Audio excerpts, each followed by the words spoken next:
I think it would be of some value to understand my orientation towards the Asian community. And it is due in part to the fact that my wife, who was born in Hawaii, introduced me to the Asian way of life, because she grew up in a Japanese neighborhood, and I used to accuse her of being more Japanese than she was Puerto Rican. And we were married in 1955, and I only knew 4 Asians at the time I graduated from law school. One was Ike Ikeda, who was the director of the Atlantic Street Center, Asian Japanese.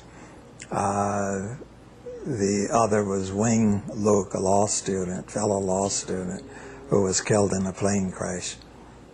Lim Tui, Asian Chinese, who recently died, a former Superior Court judge.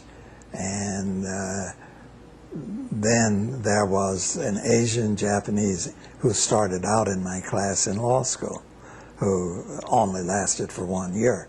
So those were the only Asians that I knew. Then I met my wife in 1955 and became more acquainted with the Asian culture, particularly the Japanese culture, as it is impressed on the culture of Hawaii.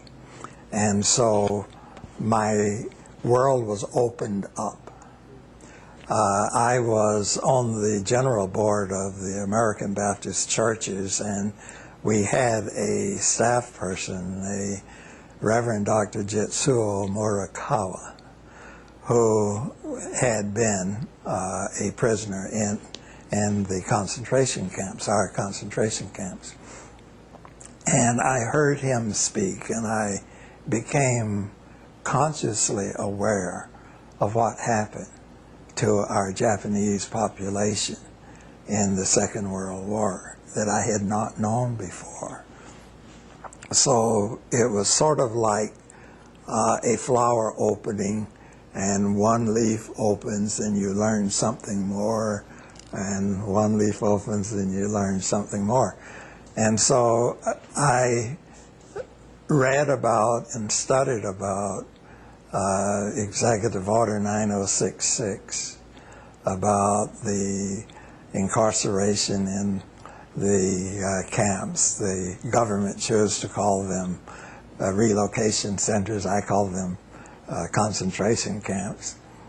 And when I returned, well, I was living in Seattle at the time. I had returned after being in Washington for 4 years.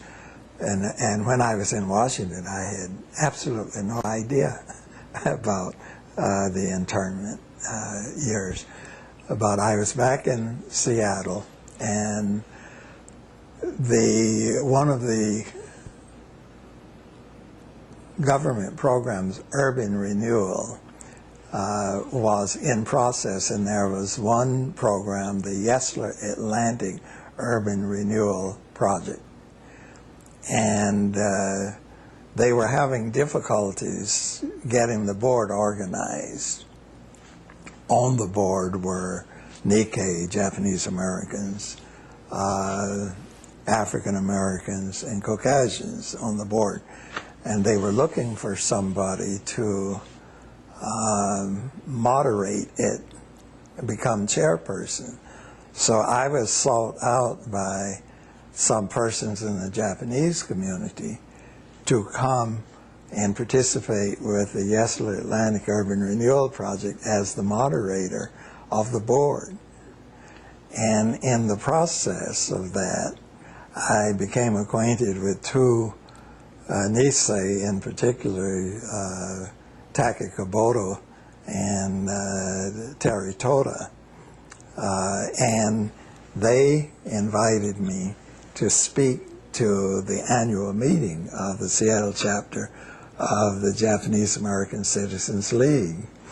And so from the JACL Atlantic Urban Renewal Project to speaker for the Japanese American Citizens League, I was then invited to become a member of the board of the Seattle chapter of the Japanese American Citizens League. And that was really the beginning of my journey into the subject of redress. At the time, there were 3 non-Japanese on the board of the Japanese American Citizens League before I came on. Reverend Emory Andrews, who was the minister of the Japanese Baptist Church, who was dearly loved by the Nisei because he moved to Idaho to be near the camps, and just a phenomenal person. Captain Gunnar Olsberg and one other person who was a Quaker, and they were longtime members of the board, and of course our terms were limited terms, and so they would move on, but I knew they had been members of the board. So at the time I came on, I was the only non-Japanese on the board, and I was on the board, I think, for about 25 years.